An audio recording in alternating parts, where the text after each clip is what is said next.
Good afternoon. I call this July the 14th, 2025 commission hearing to order. Jeff?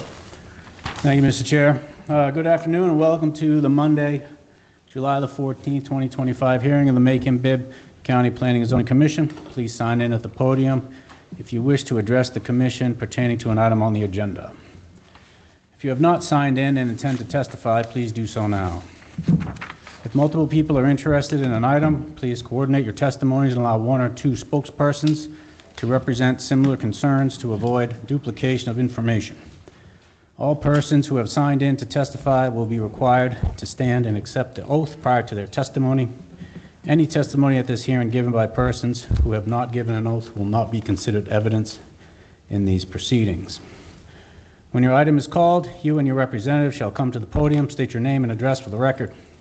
After the applicant's presentation, the individuals in support and then those in opposition will be given an opportunity to testify. Finally, the applicant will return for an opportunity for rebuttal. Please restate your name for the record each time you return to address the commission. Each side is allowed 15 minutes per side, not per person. Additional time may be added by the commission if needed and will be granted to each side. The timers used to monitor the proceedings are located on the right side of the screen. We ask that anyone addressing the commission speak clearly and directly into the microphone as the proceedings are being recorded. Comments from the public not at the podium are not allowed and will not be part of the record. Redundant, irrelevant, and hostile testimony or questioning may be limited or terminated by the chair. Questions should be directed for the purpose of obtaining truthful information for the enlightenment of each side and the commission, not for the purpose of argument. After hearing from both sides, the commission will go into deliberations and make a decision. The commission may defer or continue the deliberations and/or the decision until a subsequent meeting if warranted. No further testimony from either side is allowed during the commission's deliberations or vote. We ask that the audience remain quiet during the hearing and respect the dignity of these proceedings. Speaking out from the audience or demonstrations intended to disrupt the hearing will not be tolerated. We ask anyone in attendance to turn off or silence all cell phones and other electronic devices. Since there is less than 5 commissioners present today, there's not a full commission available to vote on the matter. If there is a split vote, which fails to achieve a majority of 3 votes, either for or against an item, the item will automatically be deferred. If there's anyone scheduled to be heard today that wishes to defer, is there anyone scheduled to be heard today that wishes to defer or withdraw their application? Yes, sir. Yes. My name is Stephen Rowland. I'm the applicant for item number 15 and 16. We would, given some of the discussion during the pre-meeting and some of the items contained in the staff report, we'd like to defer item number 16, 1425 Hall Road. To the next meeting, Steve? Or? And yeah, Jeff, we're going to present some changed information. Is the next meeting sufficient? If you think you can do that in 2 weeks, that's absolutely fine. Yes. Okay. All right. So that meeting date is The 28th. 28th. So defer till 7/28. So agenda item number 16 will be the On first. 16, I would like to go forward with Right. and hear item number 15. So we'll move that into consent, Mr. Chair. During changes to the agenda, we'll move it into consent with the recommendation of defer. Okay. Where is our commission clerk? She's out today. Oh, Okay, and after Christie, will you, Randy, please call the roll and then the oath? okay. Yep. Commission Chair Gene Eason is absent. Commission Vice Chair Tim Jones. Here. Commissioner Keisha Stafford. Here. Commissioner Mindy Attaway. Here. Commissioner Robert Redmond. Here. Executive Director Jeff Ruggieri. Present. Assistant Executive Director Randy Dubton, present. If you will stand, if you If you signed in or to plan to sign speak. in to speak, Randy, including the applicant. before you remember, if you are here for item number 16, as you heard, it's been deferred to July the 28th, but if you still want to speak today, we can allow, or you can wait and speak on July the 28th. It's your choice. Okay, Brandon. You'll have to take the speaker back. Okay. If you have signed in to address the commission, please raise your right hand and respond, "I do," after the oath is read. Do you solemnly swear that the evidence that you shall give shall be the truth, the whole truth, and nothing but the truth? I do. I do. Thank you. Please be seated. Mr. Chair, those that wish to speak on item number 16 are free to speak during item number 4 on today's agenda, which is the public comment period. Okay, thank you. Okay, the next agenda item was public comment. I understand that someone has signed up, ready to speak. On public comment, oh, here we go. Wrong one. Next time we do this, we have comment, and then we have, Oh, if you're here for anything on the consent agenda, that item 1 through, No, we have to we gotta make vote those. on it first. Yeah, we have to make the changes We have first. to make changes and vote. you gotta go on. So let's have, yeah. Hold on, Mr. Chair, let me straighten this out. Let's go to public comment, and we have one person signed up, and those that wish to speak on item number 16, you're also free to speak also. And those are limited to 3 minutes. 3 minutes. Well, the person that signed up get priority, so. Yep. Tavares heard. If you'd like to come. My issue is something completely different from the meeting, but actually have That's absolutely fine. That's why we have That's public why we have- comment, sir. Yep. This is the gentleman from, this is the gentleman from. So I have a project that I've been working on, been talking to. Your name? Tavares Heard. And I've been talking to Randy about this for. Your address, sir. 2729 Houston Avenue. I've been talking to Randy about this for the last 2-3 months. This guy shows up at my house today. I'm prepared. He didn't even ask to see the permit. He just came up, you're gonna have to move that building. If he would have did his research and did his job, looking to see if it was permitted or what was going on, he would have known that it had already been permitted and everything was fine, but he's telling me, I gotta move it. He's gotta make sure I have to move it. Not even knowing what's going on with the project at all. So we're trying to build community and get the community to trust in planning and zoning, but he's coming out to people's property without doing his research, not knowing anything, making demands and telling people what they're gonna have to do. I think he should be held accountable for that, because if he's the lead inspector like he's saying he is, he should have came prepared, knowing that permit was already pulled and everything had been approved. Instead, he comes to my property saying, you're gonna have to move that. The first question he should have asked me is, do you have a permit? Not, you're gonna have to move that building. So he needs to be held accountable. You can't just come to people and tell them what they're gonna have to do without doing your research or not. Because isn't his job to know if he's coming to somebody's house to inspect that there is a permit, how it's been permitted, and how it's zoned? He didn't know any of that. He just came out randomly saying it's gotta be moved without no type of research done. None whatsoever. And that's not fair to the community for him to think that he could be a Billy Badass and treat people that way, knowing that he didn't do his research. He didn't know what was going on. We're not able to make comments back, you know, That's fine, but I he just needs want to you be to know held that. accountable. He needs to do his research and know what's going on with people's properties and projects before he comes to their property and tell them, make demands, you're gonna have to move this, I'm gonna make you move that. He should know what was going on to know that it was already approved and they had went through the process, pre-development and all of that. But he didn't know any of that. But he comes and starts making demands and saying, I'm gonna have to move something that's already been permitted and approved to be where it is. Okay, thank you, sir. Next up, scheduled to speak on item number 16, Stanley Stewart. We're doing 15 total, 3 each. 3 each. Okay. That's public comment. Yeah. Good afternoon. Thank you, Mr. Chairman. Stanley B. Stewart, 2957 Laney Avenue, Macon, Georgia, 31211, East Macon, birthplace of Macon, Georgia. Before I get into my very brief prepared text, you know, back in my Morehouse College debate days, I always was taught to listen to the ebbs and flows of conversation. And I appreciate Randy for her presentation. Thank you for everything she does in the community. But one of the things I picked up on was the fact, and I hope the majority of the Hall Road residents return to the next state as well to voice their concerns. But I picked up on the fact that if this project goes forward, that the majority of the parking lots will be on the 1425 part of that parcel. Then I heard later in the conversation that under the reconfiguration, the R3, it would be if the parking lot is there, how could it be an R3 still?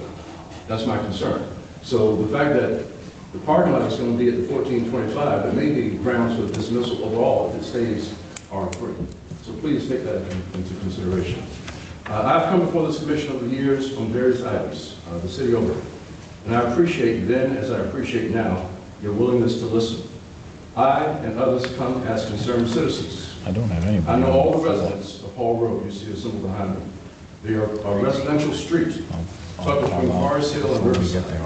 Because they are solidly residential street and dwelling, we ask with great conviction that the rezoning request by Rolling Engineering be denied. To take this property from R3 residential to C2 commercial would destroy the very residential fabric that exists. The contention of Rolling Engineering is that their development of an automotive auction business will be close to an automotive business which sits on the corner of Riverside, not taking into account that the said address of 1425 Hall Road sits closer in proximity and in the very heart of the residential section, in the very heart of the community of the neighbors assembled here today. Hence why the R3 standing must remain in place for the well-being of their community. Traffic is already bad through there because it is a cut through, if you will, between Forest Hill and Riverside. So imagine the uptick in the traffic count if an automotive auctioneer made its home smack in the middle of a residential area. Individuals coming day and night, cars being hauled with wreckers and being driven in day and night to be auctioned off. None of us would want to live in such a manner. And I ask you, those of you who have the power to keep these neighbors, your fellow Maconites, from having to live in such a manner, please deny this zoning request and keep this area of Hall Road residential, keep this area of Hall Road safe, and keep this area of Hall Road peaceful for generations to come. Thank you. Thank you. I have another signed up for item number 16, Nola Scott McFadden. If you would like to speak now, please come on up. You have 3 minutes. You can also speak on item number 15 when it's heard also. Okay. Good afternoon. My name is Nola Scott McFadden, and I reside at 1400 Hall Road. I have the same concern as Commissioner Stanley Stewart as well.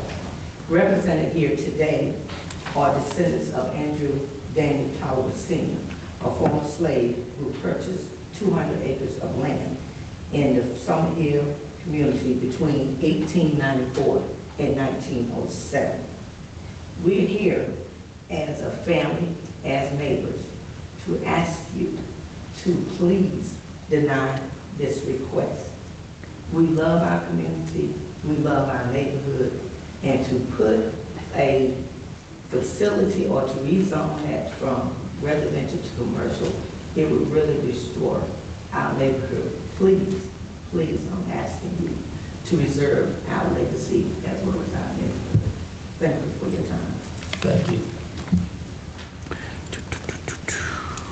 We got one more person. Justin in Brandy, Cam something? Justin? Don't want to speak now? Okay. That is it for public comment. Oh. Yeah, I signed up, we both signed up. Asia Ellen. Eric Jackson. Oh, okay, there was no item. Okay. So you 15 and 16, Miss Ellen? 16, yes. Okay, hold on now. There was no items in I don't know who signed up for what. It wasn't filled out. Okay, Ms. Ellen, come on up. Okay, good afternoon. Oh, My name here. is Aisha Ellen. I Here, reside at I see. 1410 Hall Road. I am speaking in opposition of 1425 Hall Road rezoning from R3 to C2. For obvious reasons, number one, my home, 1410 Hall Road, is directly across from 1425. Hall Road is currently a connector street. There's only two ways to get in and out of Hall Road. That's through Forest Hill Road or Riverside Drive. There are no artery streets to connect to get in and out of Hall Road. Because of this, we already experience extremely high traffic. By rezoning and making this a commercial property, it will only increase the already heavy traffic flow and the speeds that people come through at interstate speeds as they get off the interstate connecting to and from Forest Hill Road to Northside Drive and vice versa. A few years ago, several of the neighbors requested speed breakers because of the amount of traffic. And our traffic engineer denied that because we are a connector street. So if we are unable to have speed breakers to control traffic, how are we able to control speeders? How are we able to then support a project of this nature? Because of this, we ask that the Macon-Bibb County Planning and Zoning Commission please deny this request. There's also the issues of pedestrian safety. Because of recent buildings of apartments, we have more pedestrians that walk on Hall Road, but there are no sidewalks. By adding this, a commercial facility, the increased traffic will also put our pedestrians at risk. And we all know the issues that Macon currently possess as it pertains to pedestrian fatalities.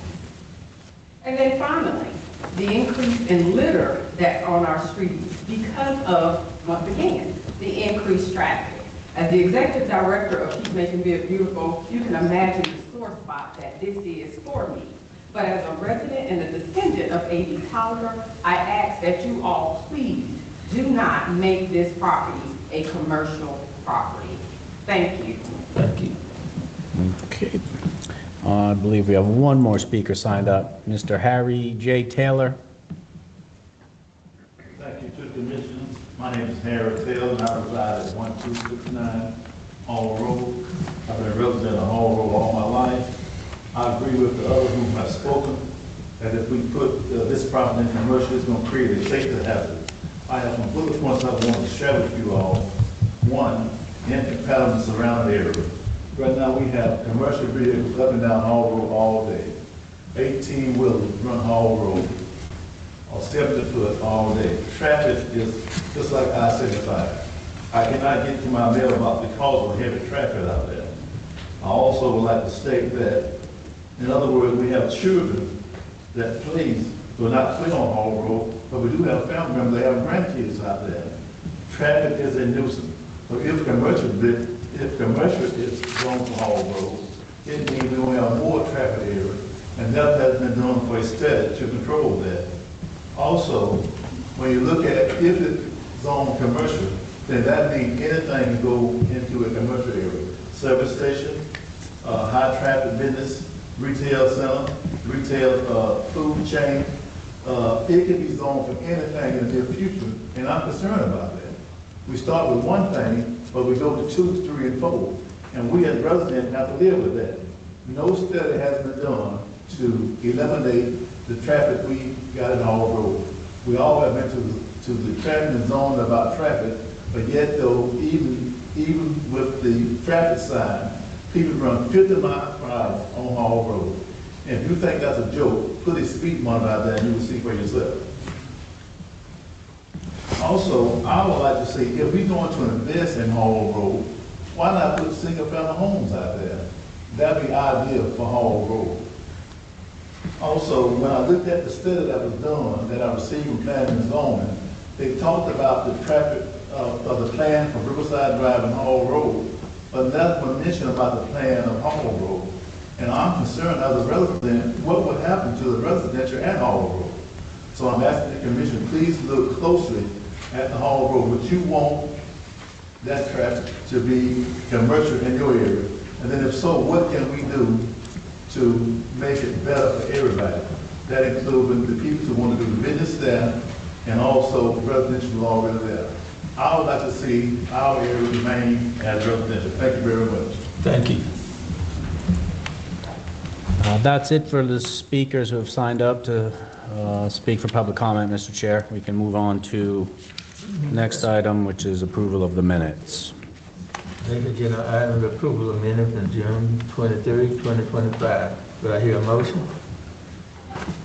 I make a motion to approve the minutes from the June 23rd, 2025 minutes. Second.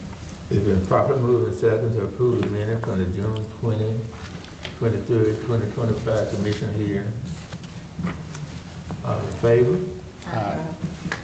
Opposition? Motion passes.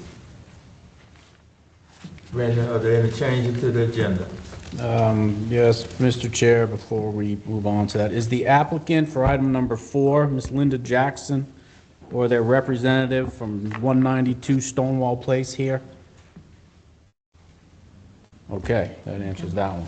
So item 4 is going to stay in consent. It's unchanged. All right, so we have 3 other changes to the agenda, Mr. Chair. Item number 1 of our regular agenda, which is 5189, 5211, and 525 Sardis Church Road, will be moved from regular to consent.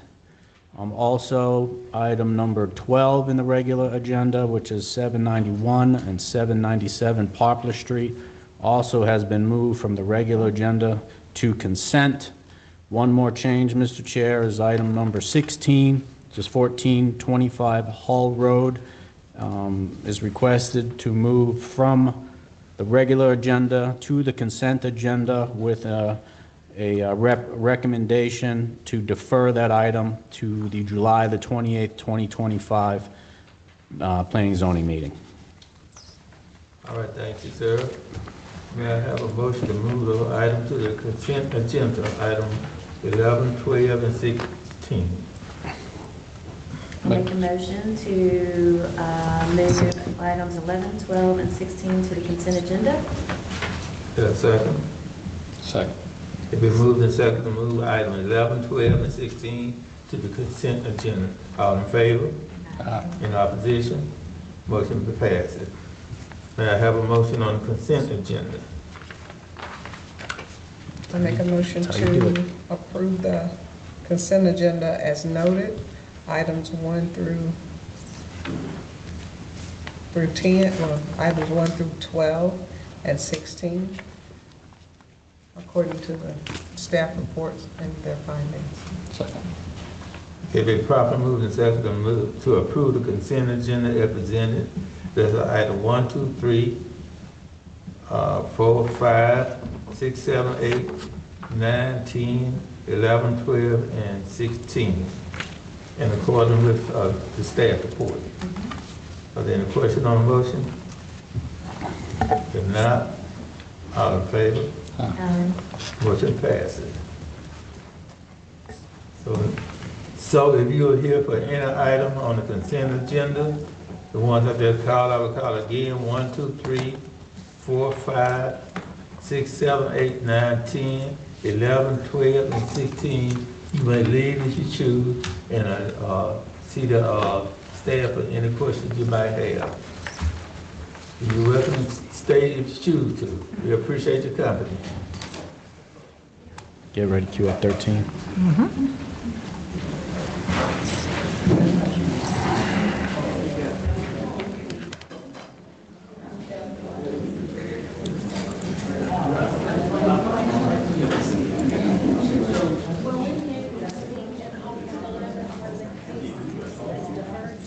Absolutely. Which item? 12. 12 has been approved. No, they just said it was deferred to August 11th. August 11th is item 10, or 7. Not, But either way, yes, you can speak at the meeting, When was it approved? just now. Item 12 is the, Here, and we have people here to speak. Ma'am, item 12 is a laboratory on Poplar Street.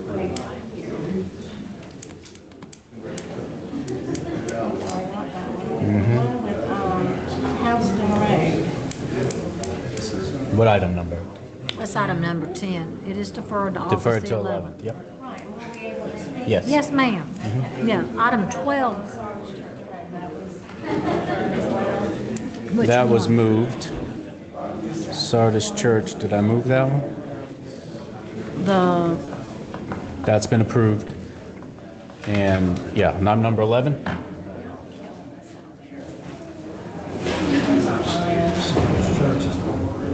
yeah, Sardis Church was approved.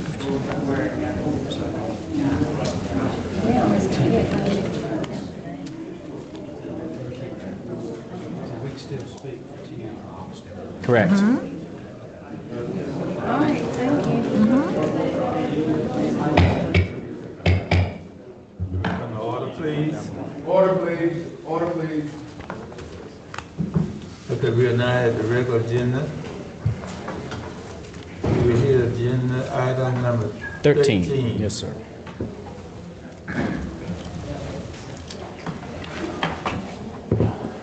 If you're here for agenda item number 13, please approach the microphone. Yes, sir. 13. Good afternoon, ladies and gentlemen. My name's Cleve Cunningham. I'm at 4915 Hit it. Today, Excuse me. Order, please. We're having a meeting. Thank you. Cunningham Company Engineers. My name's Cleve Cunningham. I reside at 4915 Riverly Drive, Macon, Georgia, 31210. Here on behalf, we wanted to submit our request for rezoning and conditional use approval. Ms. Cunningham.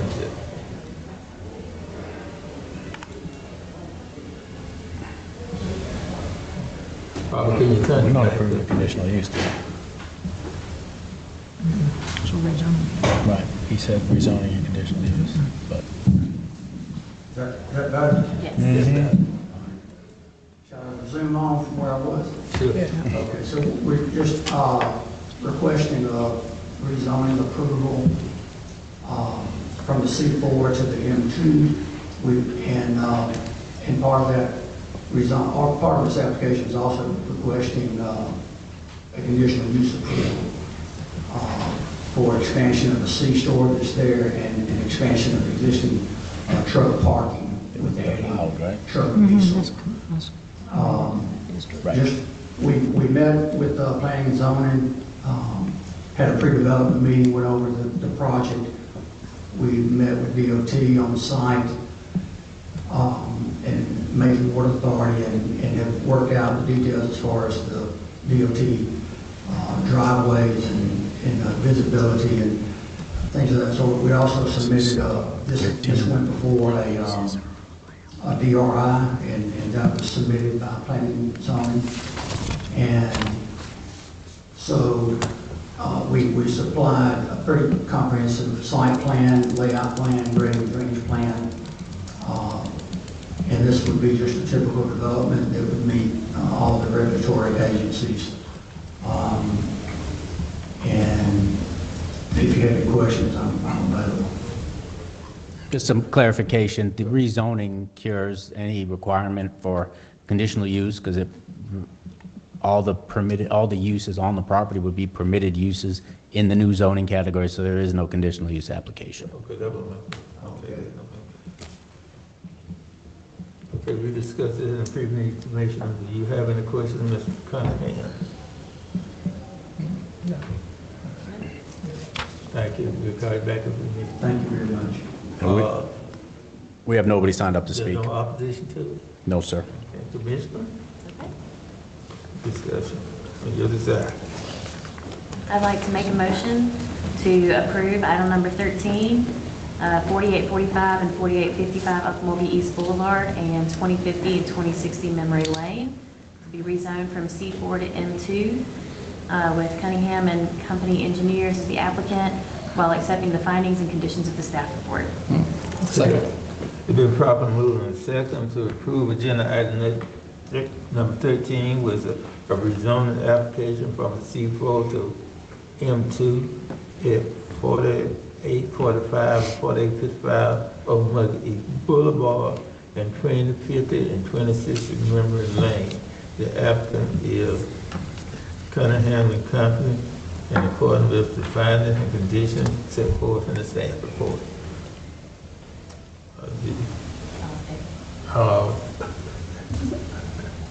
All in favor? Aye. Opposition? Motion passes. I just want to say thank you for that. Thank you. And I'm new at this now, so bear with me. Next agenda item is number 14. I'll give the intro. Good afternoon. Good afternoon. I'm Kurt Crawford. I'm at 7799 Colton Cove out of Columbus, Georgia. I'm here representing the owner of the property at 111 and 1115 Gateway. And we have a request in to rezone that from PDI to PDM. That building that's on the corner on the screen up there, the one on the far left, is we have a tenant. She is a registered USA gymnastics coach, and planning to make that into a youth gymnastics facility. Nothing's changing, no parking, no building changes, no nothing, just need to get it done for her to be able to conduct her business. PDM. Any questions, commissioners? So what is the purpose of shifting to PDM?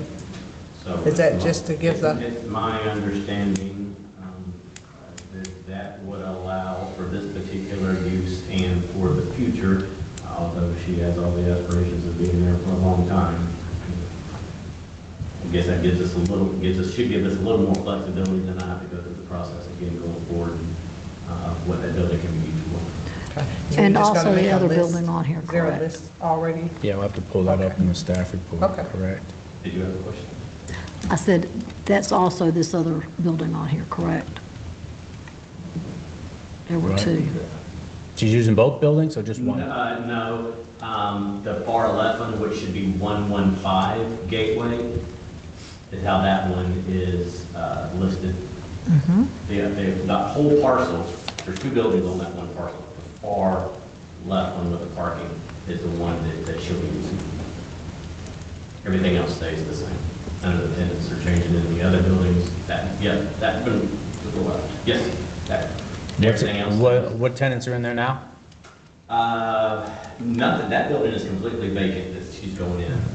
That one has a technology company, it has a construction company. Is that in the PD? Pull up the uses. Just make sure that we get all your uses right, so you don't have to go through this again. Sure, and I think we filled out everything we possibly could, trying to make sure we hit every one of it that's already there. Just go down. Yeah, let's, There's an elevator company, there's a lighting company, there's a construction, mostly offices, window, technology, Right. probably all the tenants. All right. Child care, community civic club, business, call, contractors, personal services. Okay. yep, We got you. I got you.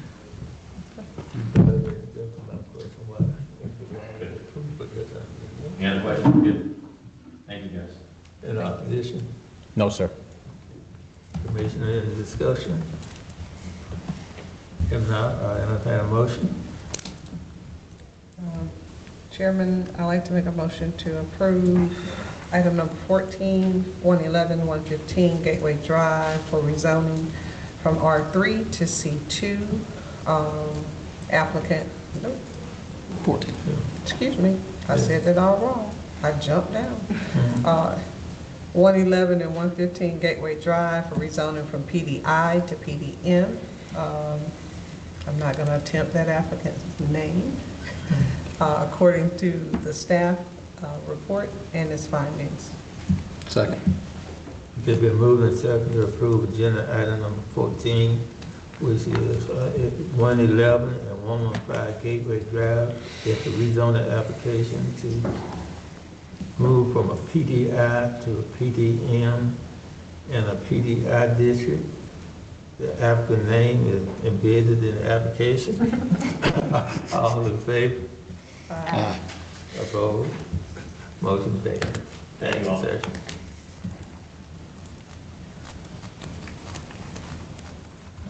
Item number 15. Item number 15, 4440 Riverside Drive, rezoning from R3 to C2, currently in R3 district. Roland Engineering is the applicant. Good afternoon, my name is Stephen Rowland, I'm with Roland Engineering. My address is 107 Industrial Park Drive, Suite B, Forsyth, Georgia, 31029. I'm here today to request rezoning of parcel L081-003, which is 15.35 acres, from R3 to C2. This is a parcel that was, I believe, recently rezoned to R3 and has been approved for an apartment complex. Our goal is to have it rezoned C2 for the purpose of an auto auction. In the recent zoning ordinance changes that took place in December, I believe, the definition of auto sales and the permitted uses under C2 changed to include auto auction. In the past, auto auctions were only allowed in industrial areas. I think this is a good change. Really nothing about an auto auction that is an industrial activity. It makes sense for it to be allowed in the C2 zone. And that's what we seek to do on this parcel. The rezoning, the R3 residential was for high density residential, and I would argue that traffic-wise, you're going to see a decrease in the traffic by zoning this to C2 for an auto auction and what you would have seen for the development of an apartment complex. I don't recall the number of units, but it was pretty high for this piece of property. This piece of property has an entrance from Riverside Drive and it extends over to Hall Road.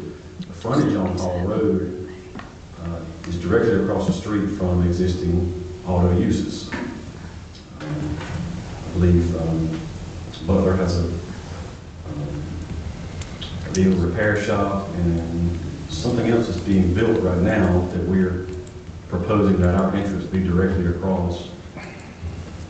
The frontage does not line up or is not adjacent to any residential developments or houses. Those are further south on Hall Road. And this property wraps around and adjoins existing C2 property. All the pink that you see there is our adjoining neighbors, already zoned C2.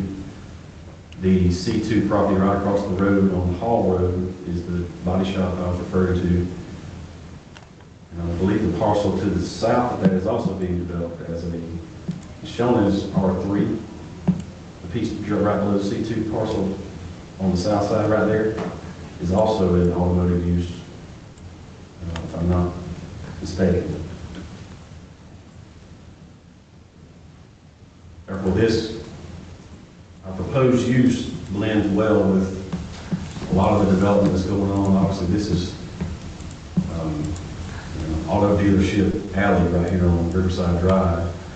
A lot of the dealers have moved from the old Eisenhower area and set up camp here. And it's definitely a trend we see coming down Riverside Drive to continue the automotive use.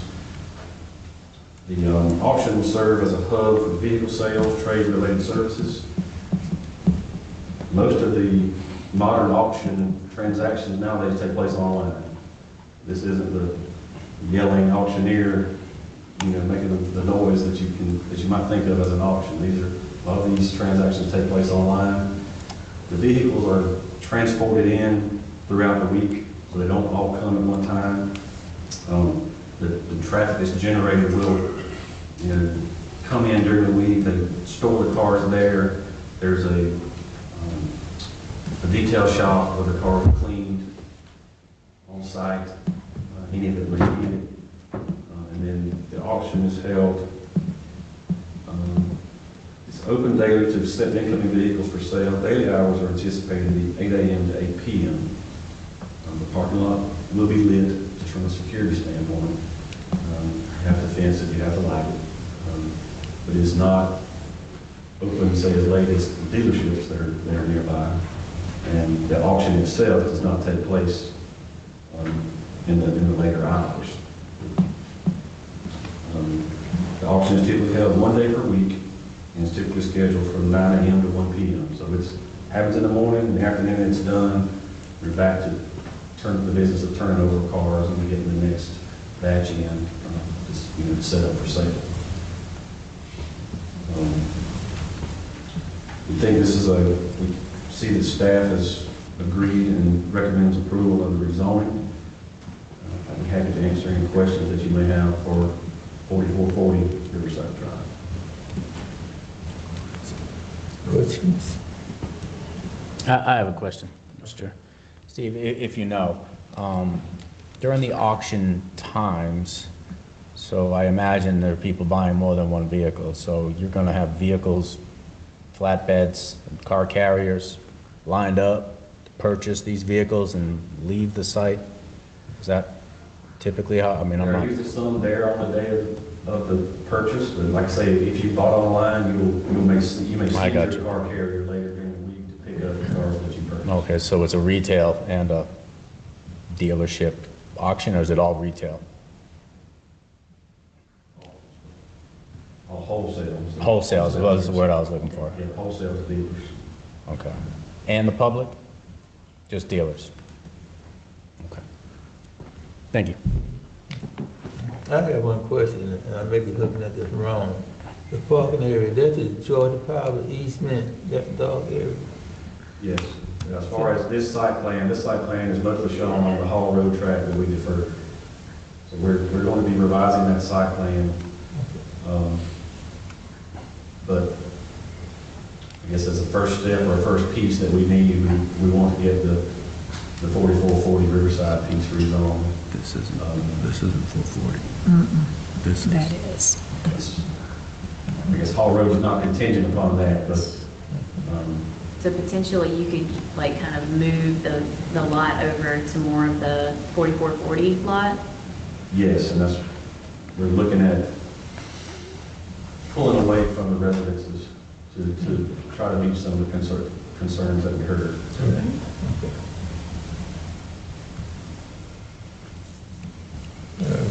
Question or comment?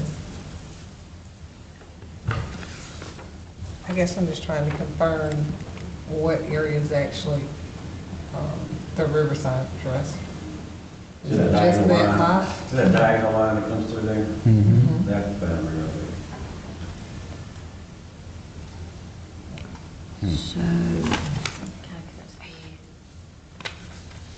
So it moves it actually closer, Steve, to like the storage area and to be. Yes, this is the piece that wraps around the storage and convenience store. It's that piece right there. Gotcha. So the entrance would be on Hall Road or Riverside Drive? Correct. It'd be on Hall Road? It's gonna be on both It still? would be both, it would connect all the way through. Georgia DOT has already approved the curb cut. But it'd be on near Riverside. it'd be near the storage buildings and up on that end of the property. Where would you, Here? the entrance on Hall Road? What was that now? Where would the entrance be on Hall Road? It would line up with that Right there. existing, with the entrance for that body shop right there. Okay, got it. So not near the residences. So and That's that's correct. one house right there, right? Right there, Randy, where your cursor is? Is that a Yes. house? Oh, yeah. House.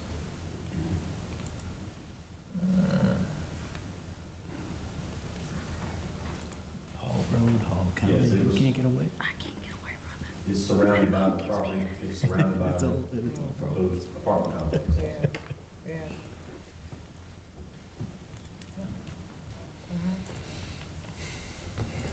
So your thought process is to actually just try to occupy just that piece of property rather than, I don't want you to put yourself in a corner. We will request a rezoning of a smaller portion of that 1425 Hall Road.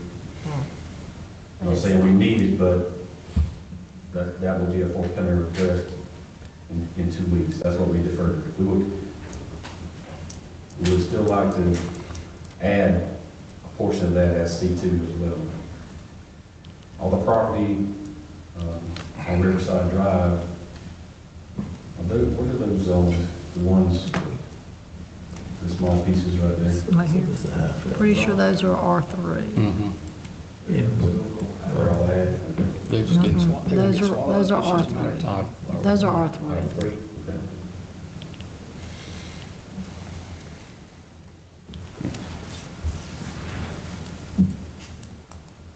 We see that in this piece, like I said, it joins C2, you wrap around property zone C2. We're directly across Hall Road from property zone C2.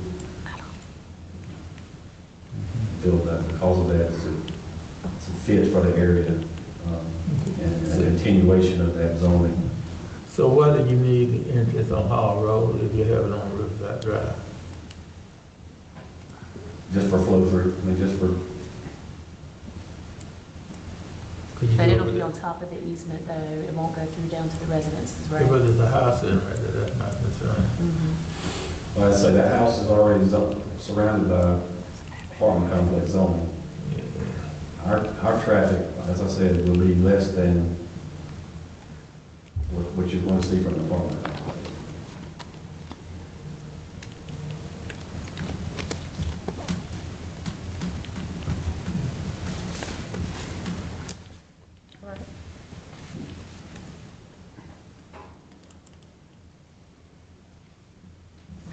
But I'd be honest, I have a concern about it. You know, I know the house is already there and what have you there, but it is there.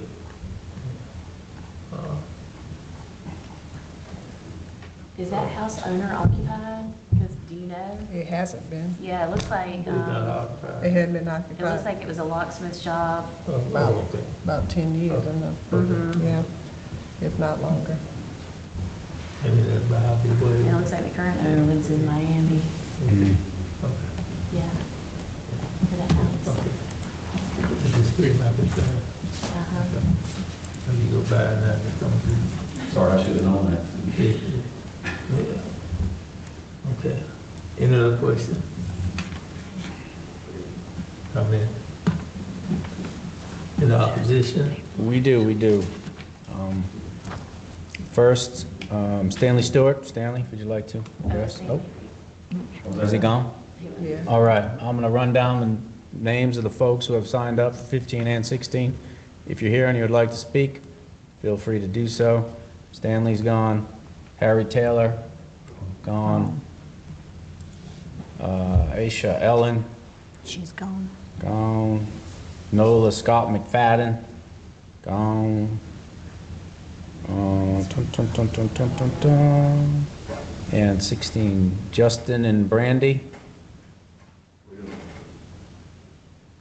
You signed up for 16? Oh, yeah, you did. Oh, 15, I'm sorry, I'm confused myself. Okay. Nope, that's it, Mr. Chair. Any support, in addition to support, I feel to add. Yeah, there was no other support, those were all just the regular folk that everyone else has signed up against. Okay. Commissioners? Wait, I gotta close this thing. This hurts my brain. I'll make a motion. Okay. Make a motion, item number 15, 4440 Riverside Drive for the rezoning of, from R3 to C2. Scott Rowland, or Rowland Engineering is the applicant. Is there a second? Second. Okay, it's been properly moved and second to approve agenda item number 15, which is applicant at 4440 Riverside Drive, rezoning application from our R3 to C2 in our R2 district. Rowland engineers the applicant in accordance with the findings and conditions set forth in the staff report. Ready to vote? Are you ready to vote? In favor? Aye. Opposition? Motion passes. Okay. You did it, Steve. I'm saying I didn't hear anything else. Okay. Was that 4-0 or 3-0? Say what? That was The motion? 4. Okay, just wanted to make sure. Couldn't hear you. New business. No new business, I guess just for maybe one thing, real quick, is we published our RFP for the comprehensive plan in June. The responses are due in 2 days. We've already received a few responses, so in the next couple of days, we'll be receiving the rest of them, and then we'll be reviewing those and selecting a consultant to start our new comprehensive plan, which will be about an 18-month process and hopefully solve a lot of the issues that we have with incompatible land uses across the county, so in the future. So just to let you know, we're at the cusp of starting our new comprehensive plan. Yeah. Like I said, I sat in on the webinar. Mm-hmm. There was a lot of good information, very well done. Yeah. Very good. I don't know if anyone else said it. You did. That was. All right, old business. Old business is item number 17 on our agenda at 6344 Zebulon Road. It's a conditional use to allow for an expansion of existing auto sales lot. Applicant was here last meeting or meeting before. We requested some additional information, specifically a scaled site plan that would show us with a reasonable sense of surety that 50 cars could fit on this lot. We did receive something. Still have some questions, but the applicant is here, and he can make his presentation, and we can respond to that. Go ahead. Levon Kitchens, I'm here for 6344 Zebulon Road. As they stated, we requested, to up the number of cars that's, available for sale on the lot to 40 and 10 spaces in the back for repo cars. I spoke to Mr. Wallace and Engineer Wallace, I believe, with the Water Authority about the area in the back of the building, for gravel, what the requirements would be on that, and he said, as long as we stayed under 5,000 square foot of gravel, it would be fine. As you look at the drawing that we have, through recommendation of one of the people at the planning and zoning, thought maybe making a one-way around the building due to the fact of the alleyway between the parking places and the building not being able to be 24 foot as required. 52. The measurements that we showed, that all the parking places are 9 by 20 is what they're required according to the city county ordinance. Also, I spoke to Captain Cosnahan with the fire department, advised him about and gave him a drawing of the amount of space that was between the building and where the cars would be parked, because it is below the requirement of, I'm sure, either 12 or 15 feet, and he said he had no problem as long as we had I showed him on the map that it has 10 foot with a 20-foot parking place, but an average car, once the front tire is against the curb, is only like 15 foot, so that gives us, if the car's parked against the curb, it gives us 5 foot, it gives us 13 foot between the building and the cars. And I don't believe he had any opposition against that. He said that, that was okay with him. I don't want to speak out of space for him. He said the president in the back said it's okay for that, amount of the distance between the building and the cars. J. Franklin Auto says we've been in business since 1996. We took a abandoned piece of property with pink gutters, enhanced the look of Zebulon Road. Currently, he's been there almost a year. It is zoned for 20 cars, and the hours are a little bit off too on the zoning. Of course, that's about Baker's hours instead of car lot hours. But The employees would park maybe in the back where the repo, you know, have most of the employees drive cars off the car lot. So most of the cars that they drive are the cars that are for sale. All but maybe one. So we have one car we park in the back.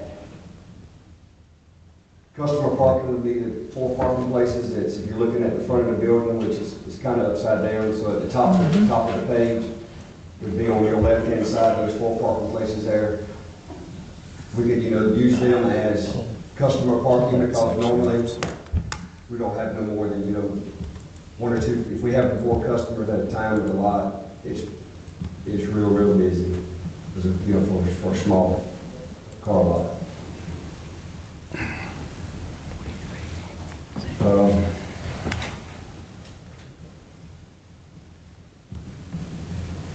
By changing the number of cars that's available for sale from 20 to 40, gives us 100% better inventory for the customers that come onto the car lot. They have twice as many cars to choose from, so it will help us in our business by having more cars to sell. It's not that we want to just stack them out there. It's to give the people, the customers, a better choice of car to purchase to come from instead of, you know, going to another car lot and purchasing a car. Of course, if you walk in a store that has 1 pair of shoes, and you walk in a store that's got 10 pair of shoes, you will probably end up with a pair of shoes out of the one that's 10 unless you come in specifically for that 1 pair of shoes. So it's the same thing in the car business. And we want stuff to try to give the customer a choice of what they'd like to buy.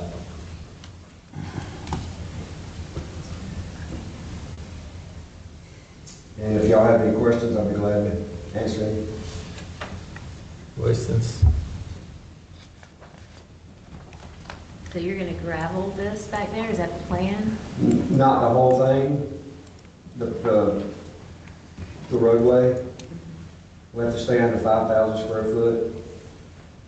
And with the parking where the cars would go. Okay. So if you look at 231806, personal vehicle sales and rentals, requirements for all districts for above uses allowed. Vehicle sales shall need not be enclosed. All mechanical or body repair must be conducted entirely within an enclosed structure which may not have any openings other than a stationary window facing a residential district, if such structure is located within 100 feet of a residential district. No parts or waste material may be stored outside such structure. Any outdoor vehicle parking, display, or storage must be on either pavement or an otherwise suitable surface, including, for example, gravel or crushed granite, but not including grass or dirt. So you could not park on the dirt, and on the left-hand side adjacent to this portion where you're showing parking, you're showing it off of the existing pavement and in the grass. That wouldn't be allowed. And part of the parking on this side from your diagram is also outside of the existing paved area. And as you're showing it on your diagram, the parking is exceeding the existing pavement here and into the right-of-way. So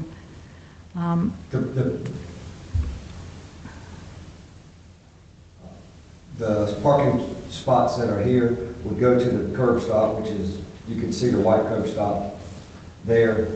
I mean, yes, it's a scale, but, you know, the best that we can do without paying an engineering firm to draw 12 parking spots for us. I mean, it's measure the distance across there, and you divide it by the number of parking spots, and, you know, we know what it'll be.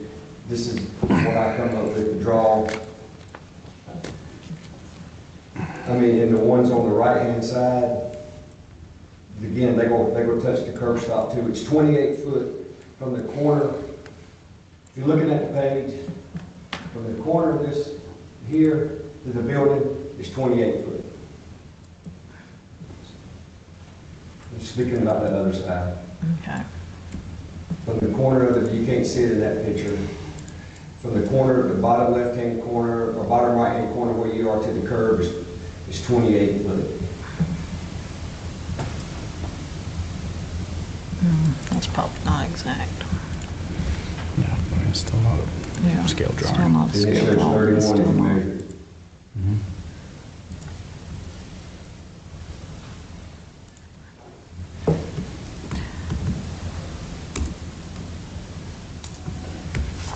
And if gravel needs to be placed on the left-hand side there, where we're parking currently, I mean, we'll incorporate gravel into that area.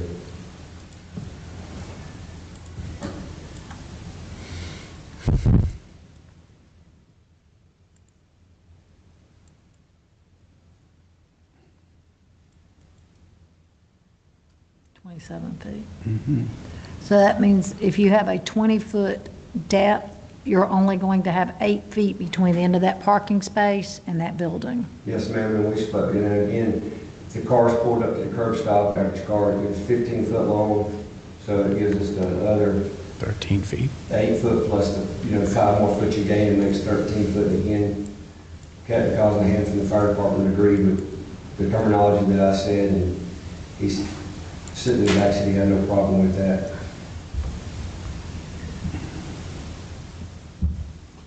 We're just trying to, give the people more choice of the car.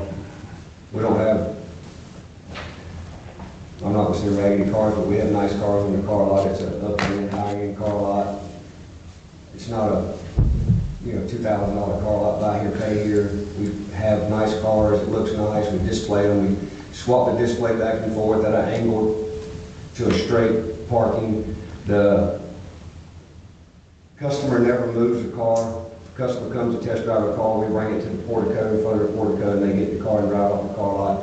When they come back, they park there, and our salesman gets back in the car and parks it back in the parking spot. So the customers won't be in and out of the parking spots at all.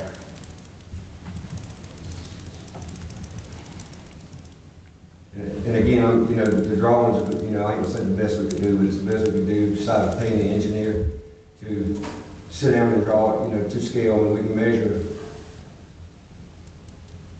You can measure, you see how This bothers me though. I'm sorry for the inconvenience can't of your approve college by having to measure. Yeah, it is, this probably would not be so back and forth if we really had a drawing that was something that everyone can actually look at, count spaces, and it could have been finished and done. Yes, I do ma'am. understand the money, but I also understand being in business, and some things are an investment, especially you're looking to be able to increase your business. So it really would have helped to have something that can easily be looked at. Again, if you look to the spaces on your right, I'm right on, it may be over a little bit onto the curb, but if the spot is 20 foot, then there's that 8 foot. I probably measured from the building, not the roof overhang. That's probably why I have the other half a foot that I'm missing. It is. It just, it's 98% to scale what it would be. Yeah, I mean, this probably would have been fine if it was something we had received prior to now, because we could have taken it, looked at it, actually grabbed a scale. But Randy had to kind of rush and go get a scale just to make sure that it was actually to scale. Man, we still have 12 parking spots that are in the right of way. Yeah. Excuse me? Your 12 front parking spots, you're showing them outside your property, which we can't approve. What do you mean? I'm not, Your property line? you mean on the front towards the Yes, sir. road? Yeah. So where the curb stop is, you say is outside the property? I'm looking at the property lines that you gave us on this map, and they're outside the property line. Yeah. So I don't know where the curb stop is, but the property line is the property line, and you're looking at 5, 6, 7 feet into the GDOT right-of-way, which we can't approve. This area is existing, but Yes, ma'am. and the overlay may be a little off, Yes, ma'am. And I- but you're showing them beyond that even. So you're showing them out into the grassed area beyond that and into the right of way. I understand what you're saying, but it's existing, it's going to start from where the curb stop is. Yeah, but There, existing doesn't right. does not grandfather that in. Because that's one of the things that we've been dealing with when it has come to car lots, is many of them have found themselves parking beyond their property line and into the right-of-way. And because of that, you know, we do give them an opportunity to move those cars back. But we've had to find people, and we've also had to limit people on the number of cars they have because they have parked in the right-of-way. Yes, ma'am. And taking it up because it looks natural. So you're going with what looks naturally a part of your property, but it doesn't make it a part of your property just because someone at some point in time paved beyond the property line. Okay, so if you would, I mean, if we need to put curb stops across there so we stay back onto our property, That would be the ideal thing, but then you run into having your space is too short and too close to the we building. have enough room there. I mean, I can get that measurement that's there from the corner of the portico to where the back of the cars would be. Give me 1 second. It's visually, you can tell it's truly greater than what it is on the left or right side, which was approved, you know, which was, they said was, see, so it's 30. Give or take, maybe 36 feet from there. So Yeah, I still we have 16 foot behind the cars, doing the same thing we did. at the 20 foot, at the 20-foot spot. And it still doesn't address the fact that all of the ones on this side of your site plan are shown on grass. They're not shown on Yes, this ma'am, I had board. stated that we would, you know, gravel that by according to the code that you showed that we had to do, we'd gravel those.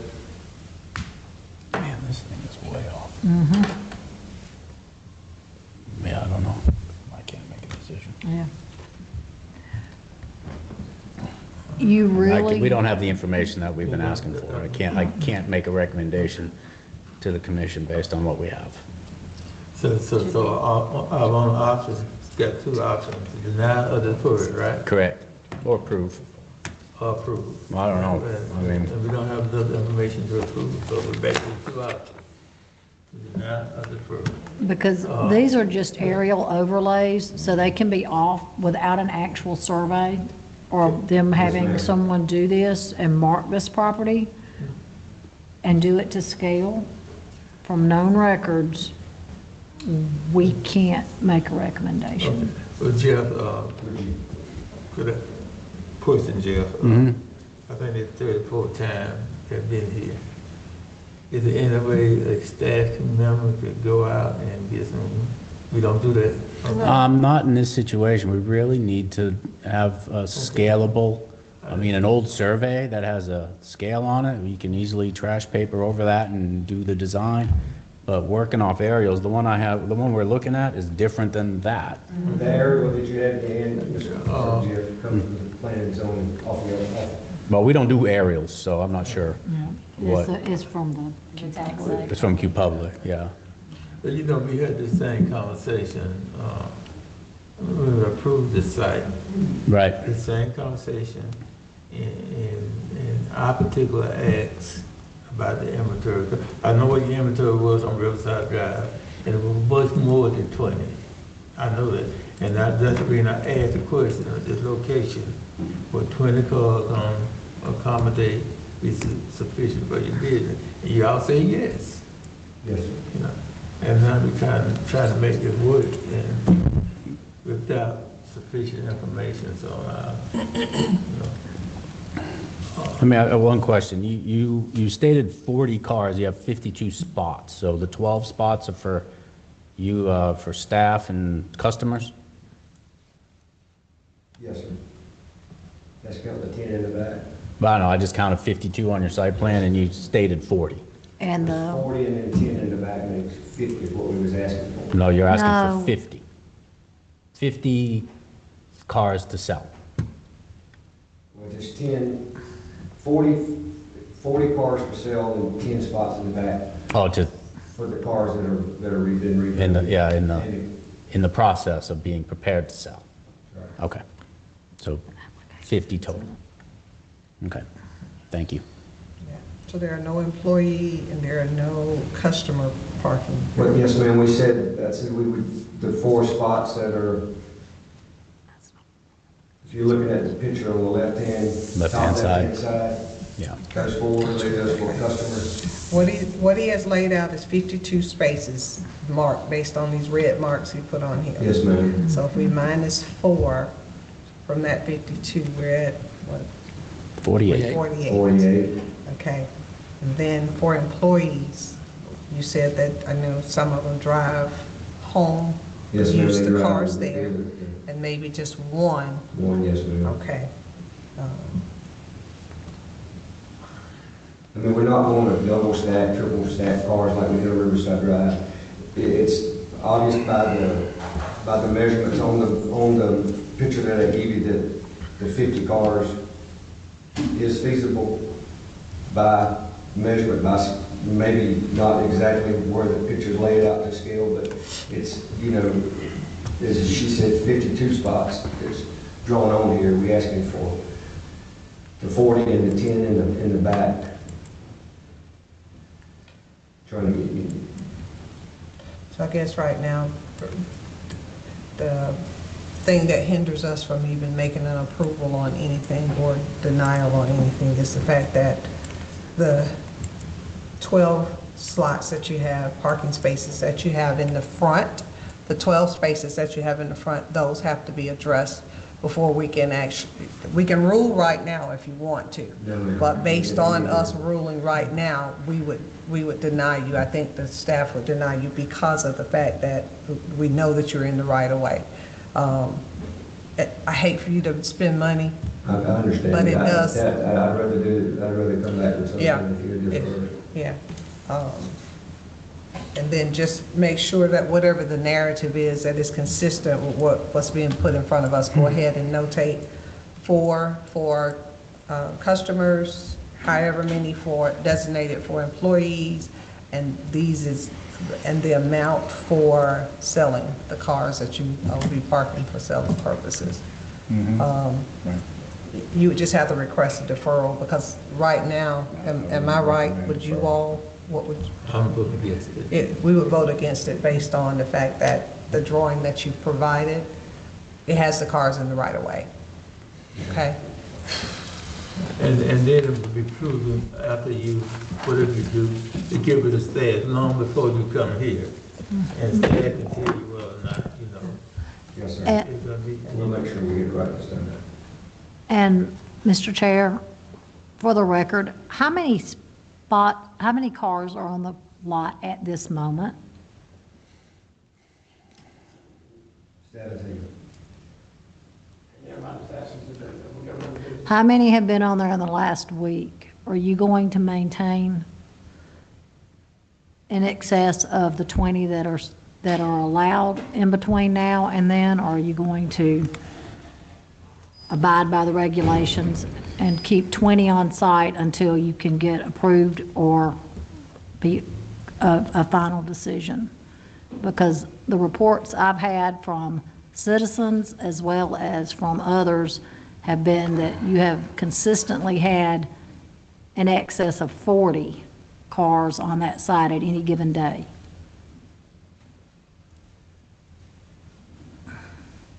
Yes, we will. Now I say that, and I say this,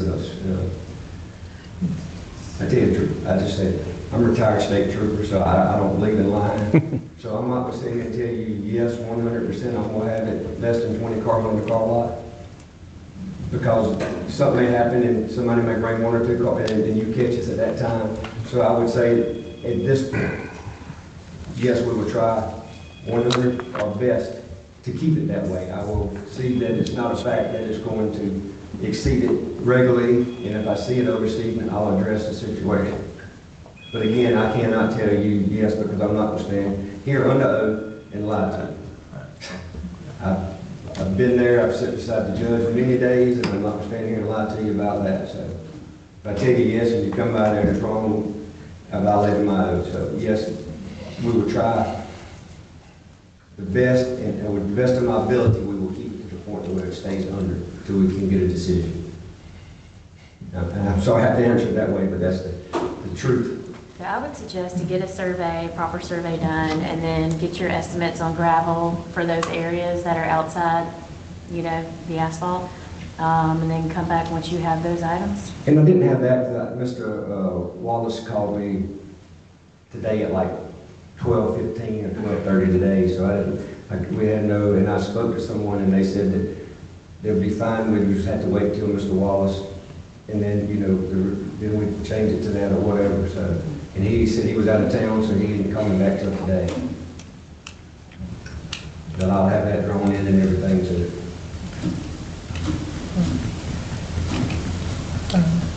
Make a motion. I mean, well, if you need us to defer, you would have to request that deferral. I'll let the request for y'all to defer. To our next meeting, or do you need on?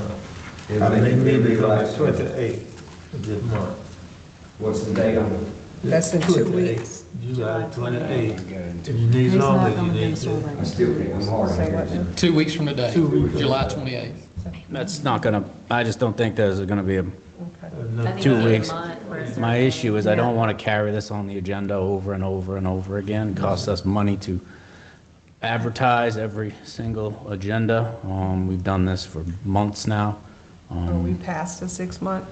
Well, the tolling only if the applicant chooses to defer or the commission chooses to defer, the 6 months just keeps rolling. The 6 months is there, so we have to make a decision. But if everyone's in agreement to defer an item, it can just go on indefinitely, which is where we're at. And I don't like to, it's not good business to keep carrying the same items on the agenda over and over again. I just leave that to you all to digest. But 2 weeks is not enough to call a surveyor. A month is probably not enough to call a surveyor. You know that, Keisha. So I'm left with, would rather have a decision and just get it off the agenda so we can just come back when it's right and do it the right way. So the business thing to do would be to deny it and let them come back. That would, yes, that would honestly be my recommendation at this point. Because we come back and because we get this 3 times now, we've gotten stuff the day of the meeting. Right, and it's not getting us any closer to and I understand we're putting time constraints on the applicant and they're struggling to do what's right and do what the commission asks, but we're not getting the right information. So we're here meeting after meeting, looking at incomplete information, and you all can't make your decisions. So I would recommend that we deny it, put it back on their timetable to come back with a complete application, with a site plan that scales, that works, that shows gravel, where everything's supposed to be, the drive aisles, all the right spaces, so we can make an informed decision instead of having to deal with last minute stuff.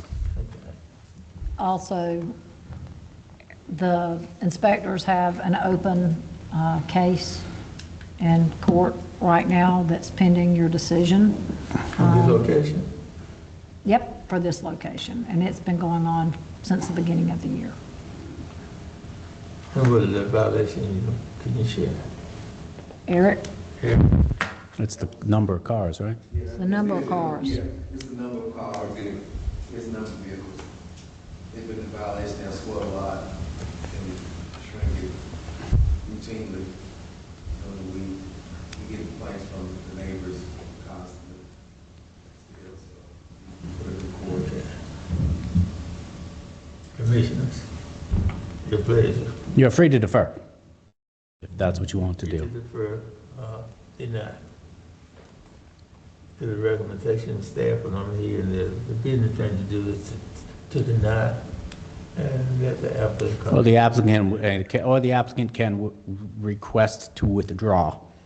Either way, it doesn't matter formally, but they can withdraw it and just understand that when their application is complete, then they can resubmit, so we don't have to keep doing what we're doing. Okay. So you understand? The two I'd options ask are. for advice, would it be better for us to withdraw or for it to be denied? We can ask your advice for that. Withdrawal would be better. You have to say, I'd like to withdraw our application Okay. for 63447 Road. And, okay. That's not a voting type thing, is it? Oh, you have to Yes, accept sir. his recommendation, so we put it in the record. I'll make a motion to accept the withdrawal. At the applicant's request, so make a motion to accept the withdrawal at the applicant's request. I'll make a motion to accept the withdrawal of the applicant's request of item number 17, 6344 Zebulon Road for the conditional use to allow an expansion because. of the auto sales lot. J. Franklin Auto Sales. Second. so, okay, if it's properly moved and second, to accept the applicant withdrawal of the application at 6344 Zebulon Road, which is a conditional use to allow an expansion of existing auto sale lot in a PDM district. Jake Franklin Auto Sale is the applicant. All in favor? Aye. Opposition? There's no motion passed. Thank you. Thank you. Is there any other business coming before the commission? No, sir. If not, I entertain a motion to adjourn. So moved. Second. Proper move second.